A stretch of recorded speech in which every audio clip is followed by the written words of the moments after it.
আমার কোটি টাকার বাগান খাইলো লাখ টাকার ছাগলে। হ্যাঁ বন্ধুরা, এইটাই হইছে। লাখ টাকার ছাগলে কোটি টাকার বাগান খাইলো। ও একটা কথা আছে না, চোরের 10 দিন গৃহস্থের একদিন। এইটাই ঘটলো। এই প্রবাদটাই সত্যি হলো এই ইফাতের ছাগল কাণ্ডের মাধ্যমে। যারা দুদক বা অন্য কেউ কিছু করতে পারে নাই, সেই ছাগল কাণ্ডের পেঁচে পড়া এখন নিজেরাই দেশ ছাড়া। হ্যাঁ, তো কি দরকার ছিল বাপের টাকা পয়সার এত কিছু দেখানোর?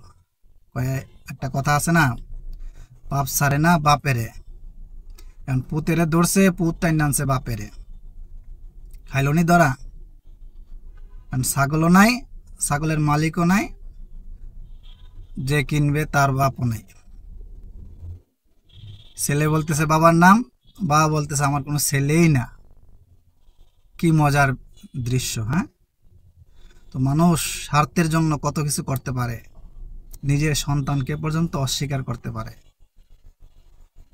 হ্যাঁ, সবকিছু কি এই স্বার্থের জন্যই? স্বার্থের সুবিধা সবকিছুর জন্যই মানুষ সবকিছু করতে পারে। তো এই জন্য কোনো কিছু নিয়ে এত বাহাদুরি করতে নাই। সত্য একদিন কি বের হবে।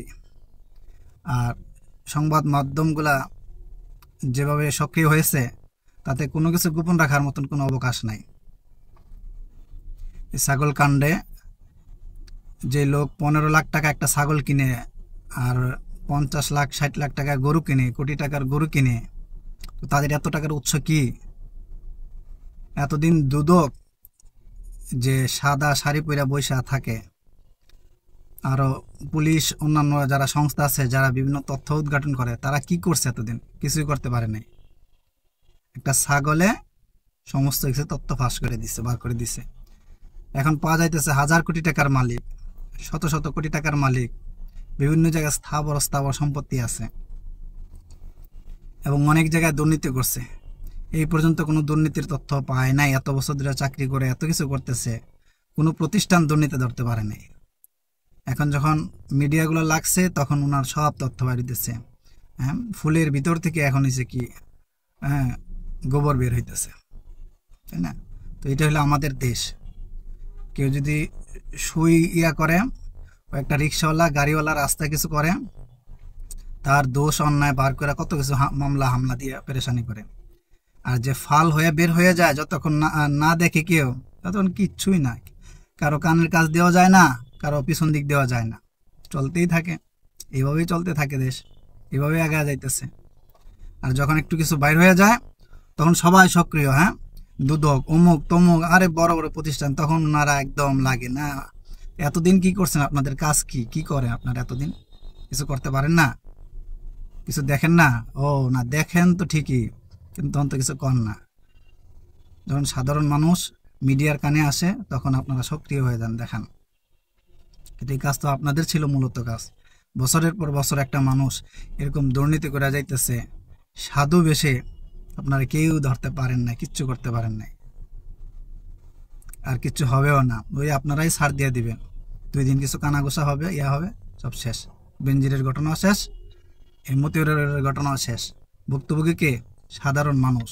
সাধারণ মানুষের টাকা পয়সা লুট করে দেশটাকে শেষ করে দিয়ে দিতেছে। আর সাধারণ মানুষ অন্যায় করলে, কিছু করলে, কত আইন, কত কোর্ট আদালত, ঘুরতে ঘুরতে তার জীবন শেষ। তাই আমরা সবাই চাই এই সাধুবেশী মতিউর রহমান এবং আরও যারা দেশের টাকা লুট করে নিয়ে যেতেছে, এদের সঠিক বিচার হোক। এদের এই টাকার উৎস কি, কোথা থেকে আসছে, কারা কারা জড়িত, আর এই সাধু বাবার সাথে আরও কারা কারা মুর্শিদ মুরিদ আছে, সবাইকে একসাথে কি করা হোক, আবদ্ধ করা হোক এবং আইনের আওতায় আনা হোক। বন্ধুরা, আপনারাও মতামত জানাবেন কি করার দরকার, এদেরকে কি শাস্তি দেওয়া দরকার এবং কি কি করার দরকার। আপনারা সবাই কমেন্টে মতামত জানাবেন, এবং সবাই এই বিষয়টা নিয়ে সোচ্চার হবেন। দেশের টাকা নিয়ে যেন কেউ পালিয়ে যেতে না পারে। দেশ আপনার আমার সবার দেশ। দেশ বাঁচলে আপনি বাঁচবো, আমি বাঁচবো।